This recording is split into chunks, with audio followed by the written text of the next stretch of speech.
Kidney transplant ప్రక్రియలో రకరకాల steps ఉంటాయి. దాని ఓవర్ వ్యూ ఏంటో ఇప్పుడు మనం తెలుసుకుందాము. ఫస్ట్ స్టెప్ ఏంటి అంటే రిసిపియంట్ అంటే గ్రహీత అంటారు.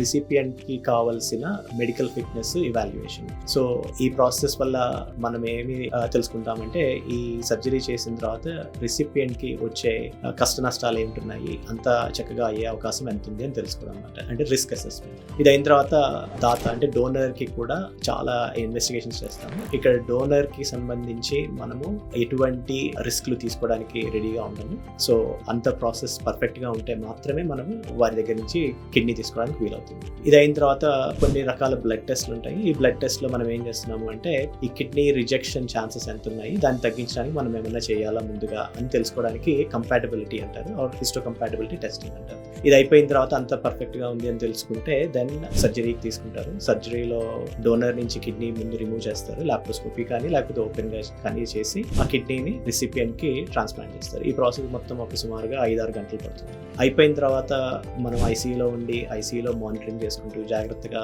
అంత పర్ఫెక్ట్ గా పనిచేస్తుంది లేదు అని తెలుసుకోవడానికి రకరకాల పరీక్షలు చేస్తూ మానిటర్ చేస్తాం. ఎప్పుడైతే ఒక 7-8 డేస్ తర్వాత అంత పర్ఫెక్ట్ గా ఉంది, కిడ్నీ పనిచేస్తుంది, పేషెంట్ డిశ్చార్జ్ రెడీగా ఉన్నారు అన్నప్పుడు డిశ్చార్జ్ చేస్తాం. అదైన తర్వాత కూడా మీరు రెగ్యులర్ గా నెఫ్రాలజిస్ట్ ని సంప్రదిస్తూ ఉండాలి. రకరకాల పరీక్షలు ఉంటాయి. ఇవన్నీ ఎందుకు అంటే కిడ్నీ మనకు అనుకున్న విధంగా పనిచేస్తుందని తెలుసుకోవడానికి. ఈ అక్యూట్ ఫేజ్ అయిపోయిన తర్వాత కూడా long term follow up extremely important. అంటే కిడ్నీ పనిచేస్తున్నంత వరకు మందులు వాటికి సంబంధించిన సైడ్ ఎఫెక్ట్స్ ఏమైనా ఉన్నాయా లేదా, అంత పనిచేయాల్సిన విధంగా పనిచేస్తుందో లేదని తెలుసుకోవడానికి ఈ ఫాలోఅప్ అవసరం పడుతుంది. Thank you.